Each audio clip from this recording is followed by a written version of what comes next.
So we're going to talk a little bit about our rocky shores and our own project, ShoreNI. But before we dive into all that, just to say that we're going to have about a 30-minute talk and then another 30 minutes time for questions and answers. This is approximate. Hopefully we'll stick to that. Also, if you could mute yourselves, please, during the talk, it would be really helpful. And if you have any questions, obviously we have half of the time is for questions and answers. So you can either save them for later or you can put them in the chat and then Kate will go through them and help me answer them. So some of you already know, some don't. So I just put like a wee slide in the beginning just to say what we are doing as Ulster Wildlife and who we are. So we are the largest nature conservation charity solely dedicated to the wildlife and wild spaces in Northern Ireland. We have over 14,000 members and 40 plus years of conservation. That's older than I am. We manage 19 reserves and deliver multiple projects for species and habitat conservation. And we do data recording through projects like ShoreNI and of course, public engagement, many events with all ages and backgrounds. Also, I think we have a new nature reserve recently bought, so that brings it up to 20. So today what we're going to talk about is first a bit of an introduction to rocky shore ecology. Then we're going to see what ShoreNI is and how it works, a really quick overview. Let me just apologize. I actually tested positive for COVID this morning, so my voice breaks sometimes, but hopefully it will work. If not, Kate will help, hopefully. Okay, so introduction to shore ecology and rocky shores in particular. So this slide kind of encapsulates most of what is important for you to know on a rocky shore. So the reason why I'm speaking about rocky shores at the minute is because ShoreNI is focused on rocky shores because they're more like, they're rather undamaged, excluding some pollution and coastal developments, but they're pretty much in their natural state as they are versus sand and other types of shores that are completely changed because of our presence. So we're going to go through what is called a zonation. And zonation really just means that there are different types of seaweeds and animals in different zones, depending on how long they're exposed to air and how long they're under the water. So just before we go through the ecology, I'll give you a really quick poll. So what percentage of time do you think the upper shore is exposed to air? So upper shore is that second little level where you see those little two snails and some greeny seaweed. Okay, there's answers coming in quickly. The statistics are changing. So I'll give it another few minutes. Seconds, not minutes. Okay, that's us. So hopefully you can all see the shared results. So most has said that the upper shore, so this one, I don't know if you can see my cursor up here, is exposed to air 30% of the time. And some have said 70, and the fewest people have said 80. It is actually 80. So yeah, it is quite shocking because you think of this as, you know, the shore and the sea. So can everybody see my red little cursor? Yes. Yes, Mm-hmm. okay. Yep. Thank you. So this is the upper shore then, where we have more sunlight, like the further up the shore you go. These animals and plants and seaweeds actually are exposed to air so much more than the ones on the lower shore. These are actually the other way around. They are exposed to air only 20% of the time. So you can imagine that their adaptations are completely different than from these guys up here. So here, not only you have less water and more air, you also have more sunlight. You also have different types of, different amounts of salinity. So if it's dried out, if the water is out at the minute and it's low tide, then there's a lot of salt content. If it rains, there's going to be less. If it's next to a river source, again, it's going to change. And also you've got a big temperature variation. So you might see through night and day a very large fluctuation of temperatures, particularly now with climate change. Going further down the shore, you'll see more and more species, because this is the nice part where everybody would like to live and in the subtidal. Whereas up here, the conditions are so harsh that there's much fewer competition and fewer species. And then, of course, splash zone, which is part of the shore, but it's really just it's above the highest high tide mark, if that makes sense. So the splash zone is really just where the waves splash occasionally, or the winds bring in some salinity. And you see a lot of lichens and other critters up there that we'll talk about in a few minutes. Now, just so you know, not every shore has all these zones. It depends also on the geology. It depends on how exposed it is to the weather conditions, to different waves, action, and so forth. And also, of course, what kind of a tide there is in that particular area. So, a typical rocky shore in Northern Ireland. Let's see. So we'll start with a splash zone, which is where you can see these white and yellow spots. These are all lichens, very much such as the lichens on the trees that you might see in forests or even in parks. So lichens are actually two organisms functioning as a single unit. So they're algae and a fungus together.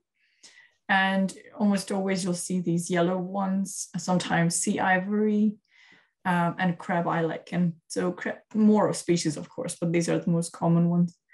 Now, crab eye lichen is called so because if you were to zoom in or go closer in real life, you will notice that they're little white stalks with black dots on them. So they really do look like crab eyes. Okay, so moving lower, we're now moving lower to the upper shore. That makes sense, closer to the water. We're now seeing these seaweeds, which are called racks or rockweeds. So you'll notice there's one type of seaweed up here that's called channeled rack. And the adaptation seaweeds have in this zone, because they have to survive such a large amount of exposure to air, is that they curl in and create these channels, and thus the name channeled rack. So they curl in so they can reduce the area of their body from drying out. The other adaptation they have is such as the spiral rack, which spirals, again, to reduce the area exposed to air. You might also notice that these pictures differ slightly, in that this is probably taken throughout the winter, colder months when it's not reproducing, whereas this one is probably in warmer months where these little fruiting bodies at the end are the way that these seaweeds reproduce. You'll also see a lot of rough periwinkles, which are really tiny, of less than a centimeter in length, but they have really clear ridges. And if you were to touch them with your finger, they would feel rough to touch. So these are just marine snails. And another quick poll for you. What do you think this image represents?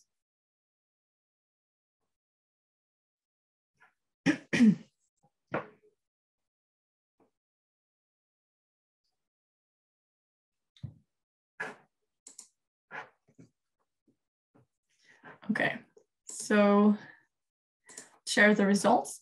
So most of you got it right. They are indeed barnacles. Some said limpets, and we'll have a look now what the difference is really. Okay, so and from the upper shore onwards, you'll see lots of barnacles in all other zones of the intertidals where the tide goes up and down. Barnacles are actually crustaceans, so in the same family as lobsters and crabs. Well, not family, but in the same taxonomic group. Whereas limpets are actually mollusks, so they're types of snails, and so completely different taxonomic group. And they're also much larger, at least in Northern Ireland. We have this particular species where common limpets in this particular picture are up to 6 centimeters across, whereas barnacles are quite small and usually about 1.5 centimeters across. If you look at barnacles, you'll also see that they have what's called outer plates. And by the number of outer plates and the shape of the inner plates, you can tell what species it is. So just to give you an idea, this one has 1, 2, 3, 4, 5, 6. And then it has a diamond-shaped opening. And this would be a northern acorn barnacle. So we have a whole separate training for each of these for ShoreNI if you're ever interested to join. And this is just to give an idea what you can find in the upper shore. So going further down to the midshore, you'll start seeing different types of seaweeds. So you've got bladderwrack, which is very common. But the difference between bladderwrack and spiral wrack, all of this also spirals, it actually has these paired bladders. Anybody have any thoughts what they're for? I don't know why acorn. I always wondered that myself. That's maybe something we could, Kate, if you have a chance to check that, that would be great. No idea why they're called acorn barnacles. So yes, these paired bubbles here are actually there to help the seaweed float and be able to reach sunlight with more area of its organism. And you won't see this on the upper shore, whereas you start seeing this more and more closer to the water you are. You'll also see agrac in more sheltered shores. And the difference here is that you have like a long noodle with one big bubble rather than 2 paired ones. So that's the name agrac. And of course, you'll see more limpets and more barnacles. And the top, I think the first thing everybody always records is the beetlet anemone. So beetlet anemones are quite pretty to see when they're out, and this is underwater, which of course looks completely different. So they look like this when the tide is low. You also have 3 basic, most common taxonomic groups of snails. So the periwinkles, you've got the whelks. So whelks are distinct because they're a bit elongated and they have this siphon, which is there really for them to eat in ways that I wouldn't have time to explain now, but it's quite an interesting story. And this is a flat top shell, and their characteristic is that they have a little umbilicus, it's called, like a little belly button, I guess. And then going down to the lower shore, we see a much higher diversity of animals and seaweeds, and of course, higher competition. So this is like the zone where everybody would like to survey, of course. And to give you an idea of how many species, just on this one single boulder, when we turned it around, and this is a few of the species that we found. So you see this image, it looks just a bit, some white spots, some gray stuff. But if you look closer, you start seeing broad-clawed porcelain crabs, many of those. Long-clawed porcelain crabs, I can never say that quickly. Green sea urchins, cushion stars, brittle stars, curries, which is another type of snail, and many, many more. So it's really like a whole world. Each boulder is a whole world, and you can spend quite a bit of time looking at those, which is why we always advise to keep an eye on the tide because it just flies in. Oh, and of course, shanies, apologies, I forgot about the fish. And then the part that is quite confusing when it comes to trying to figure out what you're looking at in the sea and in the intertidal is the fact that many things look like plants, but they're not plants, they're actually animals. So you have things like sponges, all kinds of shapes and sizes. You can have sea mats, which again, look a bit like a seaweed, but it's not. You have hydrids, which belong in the same taxonomic group as corals and anemones, and also ascidians or sea squirts being another name, which can live in colonies or can be solitary. So it takes a bit of practice, and we do provide training in all of these things, but some things are just not easy to identify. Okay, so what is ShoreNI that I keep mentioning?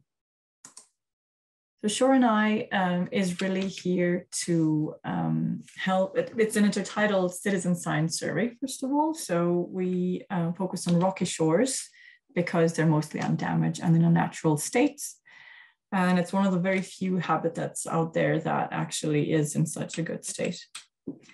We also created this project with the help of Esme Fairburn, so their funding, and DERA partially funded it because there's a severe gap of knowledge about the distribution of many species of our marine environment, of marine organisms, sorry. And the reason is that they only have a small team that manages to cover a lot of the shore, but there is a big shore in Northern Ireland, quite a big perimeter close to the sea. So it's impossible to fill all the gaps of knowledge. So a lot of time we don't know if something is simply under-recorded or rare. And also we don't have the capacity in Northern Ireland without the help of citizen science to monitor the distribution of many species and monitor whether invasive alien species have expanded their territory, whether climate change indicator, so species that change depending their range going upwards, so northwards, and the northern species retreating because they're being outcompeted by southern species. So those would be climate change indicators. And there's also priority species, of course, and priority habitats that it would be good to monitor and keep an eye on. So ShoreNI is here to bring first and utmost a baseline of information. Then all the verified data from ShoreNI will be used by DERA to inform marine conservation and management decision making. So it's not just for the purpose of having it there, it actually will play a vital role in management of our coasts. So this is also a nice example, a nice story about a new intertidal seagrass bed. So Zostera marina is a priority species, and it's also called eelgrass in common English. And it's, even though it doesn't look like much, it's not a seaweed, it's actually a real grass, it's a real plant. And it's a very important habitat as a nursery for many other smaller invertebrates. So throughout the course of ShoreNI, rather early into the project, we identified this new seagrass bed in Kearney near Portaferry. And this is something that might require protection. So this would not have been found out otherwise, or at least not as soon as it did with ShoreNI. Okay, so why become a ShoreNI volunteer? Well, mostly to explore, have fun and learn more about nature, to develop your recording and identification skills of shore animals. And the trainings that we have are from beginner to advanced level. And there's plenty of trainings being added as the project will change and adapt to conservation needs. And as we see, and depending on what the volunteers actually ask for. For example, our current volunteers have been asking for more information about red seaweeds. So this is something that we will try to work on and bring a training on red seaweeds in specific. You also contribute to conservation through ShoreNI. And of course, you can meet like-minded people. And lastly, just to say how it works. So a really quick overview of ShoreNI in 5 steps. Number 1, you attend the beginner's training, and you can find the next available beginner trainings on our website under events, same way as you booked this talk. After that 2-hour training, you install iNaturalist, which is the app that we use that was developed by Berkeley University. I think it's currently also run by California University. So you install that on your phone and you create an account. You find what time low tide is, and you go around the shore 1 hour before the low tide. You explore by taking photographs, and then you come back home or you upload them on the spot through the iNaturalist app. And if you feel confident enough, you can try and identify some against the leaflets and information that we provide or the books that we suggest. Just to give you an idea of what happens with data from iNaturalist, once it's verified, which means that more people have to agree that it's indeed that species, and these people are both volunteers and experts, but experts tend to pick up if something's wrong, so it's not foolproof, but it is working pretty well so far. So the verified data, which in our case is over 83% of the records that we have, flows to the NBN Atlas, which stands for National Biodiversity Network. So this is the main environmental data center for the UK. And it also flows to the Global Biodiversity Information Facility, which is an open access platform. So if you're interested in seeing what the global distribution of species, of particular species is, then you would go to GBIF, versus if you want to see the UK distribution, then you would go to the NBN Atlas. And of course, CEDAR, the Northern Irish Centre for Environmental Data and Recording, have access to all our records through the NBN Atlas or through us directly. So just a really quick overview of ShoreNI so far. It was launched in September 2020, and our target was 1,000 records per year. Now, not even that much later, we already have almost 6,000 records across 551 species, and identifiers growing by the day are all, not only people from Northern Ireland, but really anybody on iNaturalist that is an expert in a particular area or has an interest. So identifiers can be from university professors to volunteers that just are really keen on, say, mollusks in particular, or snails. And observers, we have 69 observers that are currently adding data on a regular basis, and many more that are trained but perhaps haven't had the chance or the weather to go to the shore. So as I mentioned, 83% of this data is verified, which is really good, and it's been done with the help of a few verifier volunteers that are spending their time just verifying. And of course, some of the volunteers that do the surveys, they also verify their data. So you can do either, or you can do both. Just to give you an idea of what species we cover, it's pretty much most marine taxa that you can find in the intertidal. And actually, I don't think we've missed any. Maybe there might be a few not shown because they're very specific, little minute taxa, but we've covered everything through these species that we could. Lastly, just to say before we do questions and answers, that this is the last talk before the last talk of the online winter talk series. And the next one is on the 13th of April at 7 p.m. again, hosted by Simon Gray, who is the senior technical officer. Apologies.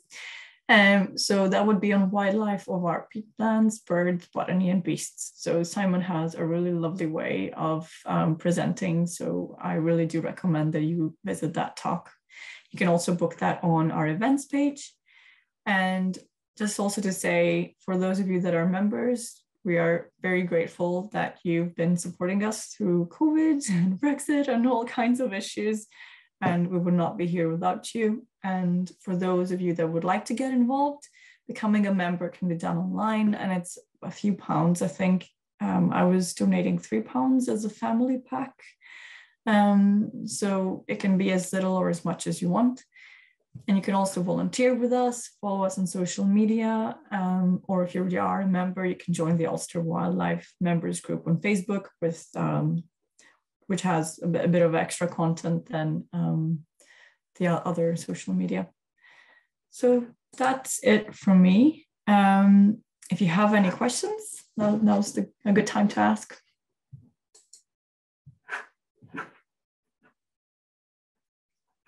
Are there any questions in the chat? Perhaps we can get started with.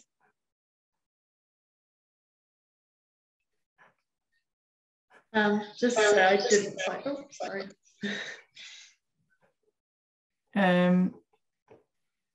Okay. Do you want me to read them, Kate, or do you see them? I don't think I have. I don't think there is any other ones, unless you know the status of Spartina in around Northern Ireland. Spartina? No, I'm actually not sure, but I can check now as I speak. Spartina in Northern Ireland. Oh, well, botany was never really, I'm not very good in botany, I will admit that. But let's see. I don't know, maybe Kate, while I'm answering other questions, could you have a look if it's on the status on the priority species list or not? I have a feeling it probably is. There's another question about rock pooling varying around seasons. Right. Yes. So how does it change throughout the seasons? Is that the question? We actually have a talk coming up in early August, which is going to be about seasons in the sea. And that will be really interested to attend. It will be open to the public. But at the minute, what I can say is things like when it's warmer, you'll see a lot of the seaweeds blossoming, and obviously then there are more critters about that are feeding on those seaweeds and things that are feeding on the critters that are feeding on the seaweeds. So there's more life in general. There's also a different distribution of birds in the warmer months versus the colder months, depending on what migratory species are over in Northern Ireland at that time. So there's quite a, you will definitely notice a difference in seaweed. That's the first thing that you'll pick up. All the rockweeds will be like tenfold what they would normally be in the winter. Is there anything else? Would there be any species that would be particular, say, to Strangford Lough that you wouldn't see in Belfast Lough, or vice versa? Yeah, there would be species. So most of what we've seen are distributed quite widely, but there are certain species that prefer Strangford Lough because it has a different ecology than, yes, it is less exposed. There's also more muddy substrates, so different things will live there than including those that are widely distributed. There's also different species in each area. So you can definitely see different things in different places if you decide to survey different areas. I farmed oysters on Strangford Lough for many, many years. And I have a paddleboard school in Belfast Lough, and I've seen maybe not different species, but see them growing slightly differently. So whether it's the water quality or what's in the waters. Yeah, water quality is always an issue, even in Strangford Lough. But it's also dependent. So in Strangford Lough, there used to be a lot of dredging and fishing and everything. So since that has stopped, since we campaigned for it to stop, the substrate and the whole ecosystem under the surface is actually changing. Yes. Slowly but surely. So that ultimately means that you'll start finding different things on the shore of Strangford Lough, which should be a good thing, minus climate change. I think now Belfast Lough has improved dramatically from, say, 25 years ago. Certainly a lot cleaner. I have to say the water quality has improved massively. It wouldn't be at Strangford Lough level, but it's not far away now. Yeah, I mean, it is still a harbour there, but yeah, it is doing much better than before. Brilliant, thank you. No worries.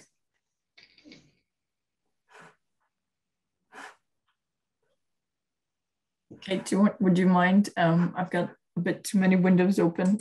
I can't see the questions quick enough. I was just trying to find a link there. Someone asking how you can go about doing the training. I'll just send in the link in a second with the link to the it's just on the Ulster Wildlife Events page. Just as an evening.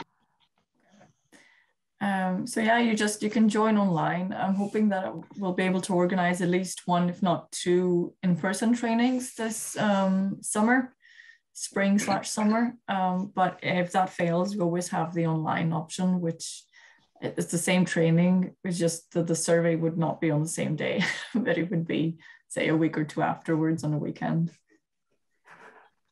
There's another question asking if climate change has had an impact on the wildlife found on the seashore. Yeah, so climate change impacts wildlife everywhere, and well, two main ways really to summarize it or put it in a nutshell. One is that species that are accustomed to cold areas are retreating northwards because it's getting warmer and they need the cold, and they're also being pushed out by competition from species that are accustomed to warmer temperatures, and since it's warmer now, they can expand northwards. So there is this shift northwards by southern species and northern ones running even further up. Then there's things like the warmer the seas, you might have more algal blooms. So more, if there's more pollution, there might be eutrophication. So whenever the algae, so the tiny little seaweed and the plankton, also called phytoplankton or phytoplankton, so they would also, the blooms would be more severe and more of them than it would if it was colder.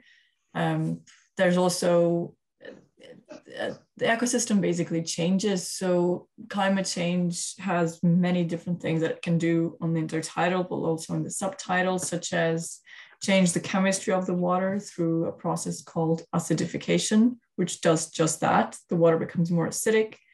There's also deoxygenation, so less oxygen.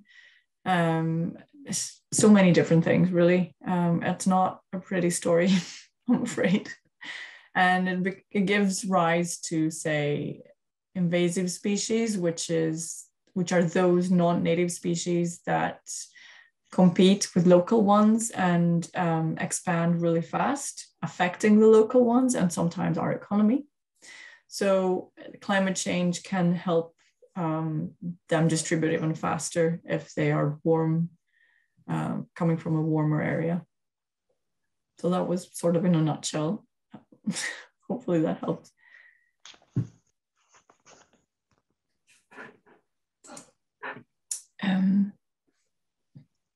So Kate has added the link for the 10th of May.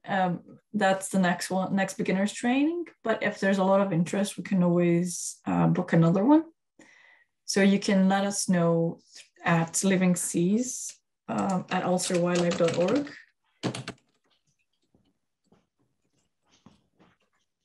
Hopefully I spelled that correctly. Wildlife, yes. So you can let us know there, and if there's a lot of interest, or if you don't manage to book that particular one, we'll do those on demand.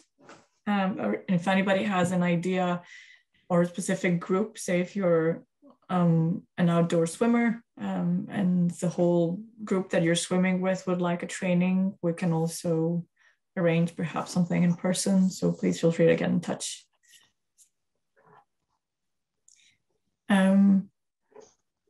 Did you find anything about Spartina, Kate? I imagine that was not easy to do while reading the questions. And it seems that according to Dara, it is pretty well established. It seems to be very well established in Strangford, as well as a lot of the other sort of sheltered sea locks like Dundrum Bay and Carlingford Loch. But I don't really know anything other than what I just read. So. Yeah, I know that it's at least it used to be a UK priority species. I imagine it still is, but yeah, perhaps that's something we could look at and email everyone later in the follow-up email. I run a paddleboard school at Carrickfergus, and we do a lot of litter picks, and we like to do that sort of ecology and tidy and keep the place clean. Would you be interested in doing one of your education workshops or lectures with us, and particularly our younger members? Absolutely. We're also working with CEDAR, so the local data recording center.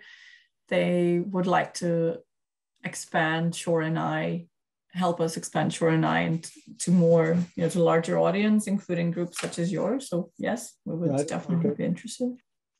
Right, yes, would be really interested. Do we of work up in Glenarm also, which is beautiful. Oh, perfect. Spread all that word, looking after our beautiful shorelines. Yeah, absolutely. Glenarm is an excellent site for rock pooling and many other things. We've snorkeled there. There's also seagrass beds that we're hoping to get protected one day. Apparently there's oysters now there again, native oysters. So yeah. Brilliant.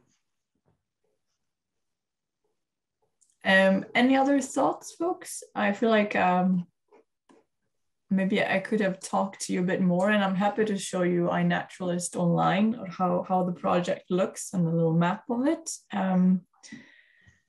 If there's no more questions, if you like that idea, would you maybe give me a thumbs up or via those emoticons, whatever they're called, reactions?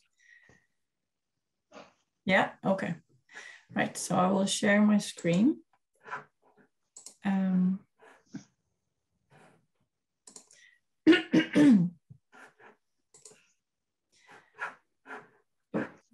did not work. Okay, so if you were to Google or search for iNaturalist, it would bring you to a main page that looks like so. It is a sophisticated tool. It's not just an app, a cheap one. It's actually university-led, and it is literally made for citizen science. So if you create your account and you sign in, then you have your little profile. It's kind of like a geeky Facebook. So you can follow particular people. I follow Christine and Bernard Picton, for example, who are experts in marine invertebrates in Northern Ireland. And Christine also helped set ShoreNI up while I was on maternity leave. So she has a lot of records added to ShoreNI as well. You can follow them. You can follow particular notifications when there's, say, anemones added. This app can let you know.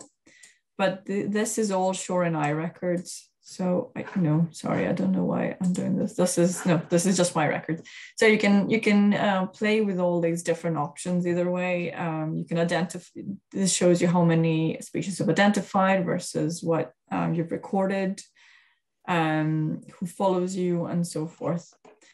But ShoreNI, if you were to go under projects and search for ShoreNI, this would come up. Then you would join it. We'll explain all this during the beginner's training. This is just to give you an idea. So it gives you a quick overview of the stats. And it's nicely made, so it's interactive. So if you go to observations, which are all our records, you can see them in this form, where if you were to open any of them, it might take a bit of patience. You will see the picture, you will see the nickname of the person that has collected that, the exact coordinates, time and date. And sometimes you'll see that it needs ID, which means another person has to confirm that it's that exact species. And sometimes you'll see research grade, which means that it's been already verified. Now, Bridget, I have to say, I think you're still with us, Bridget. Bridget is one of our #1 volunteers with an amazing amount of records. You can also see this in a form of a list, which you can sort out in any way that suits.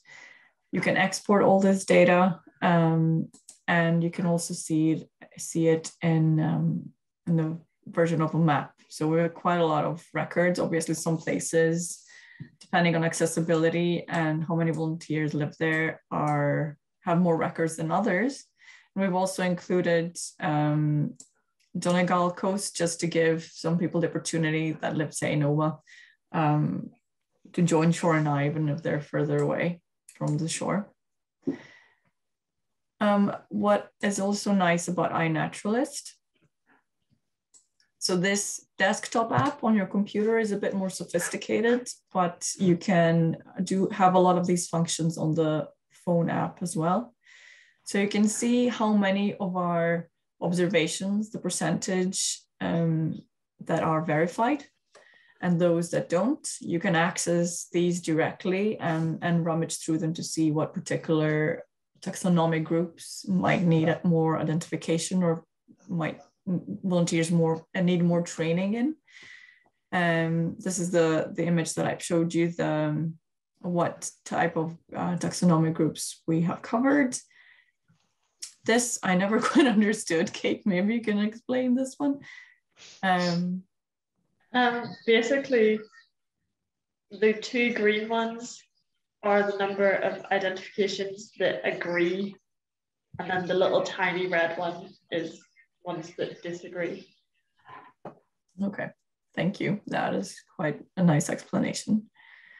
And of course, you can see and follow identifiers like Christine or Kate, who's part of the project, is to do a lot of these identifications. And yeah, it gives you a rank of who's giving, most of these verifications and so forth. And the same with observers, how many observations, how many species, and so forth. So it's a nice little app. And if you enjoy ShoreNI, which has a conservation element to it, there's so many more projects out there behind iNaturalist that you can join. All kinds of things like City Nature Challenge. Some are nationwide, some are worldwide, some are really localized, but plenty of thousands and thousands of projects. So you can always join any of these. And if we have a few minutes, I will just show you the Atlas. So there is, the NBN Atlas is one thing, but the Northern Irish component of it is just part of the map, really. So if you want to see, for example, the distribution of a shore crab,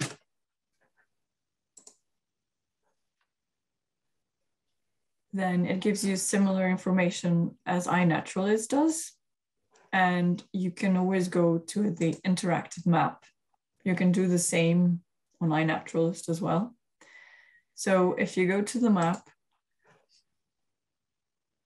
and you click any of these, it will give you the detailed information, when it was collected, by who, and during what survey, data sources, in this case, DERA, the Latin name and the common name, and of course the coordinates. You can also export things from the NBN Atlas, or you can request more detailed or specific lists of what you need. If you wanted to see the worldwide distribution of the shore crab, then you would go to GBIF.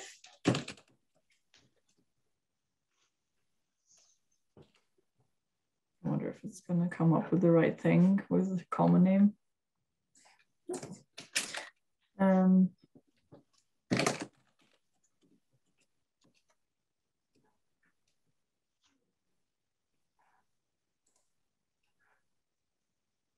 So you can see the map of the worldwide distribution of the shore crab versus just the UK information. And if you were to zoom in, you can again see each record on its own. So that's just a quick overview. There is a really nice website, which I'm not sure I'll find it now, but it is definitely included in the email that we send through after this talk, where you can do like a little rock pooling online in a really nicely developed website by Ulster University and a few more partners. So I definitely advise for you to look at that, and we will include it in the follow-up email. Any more questions?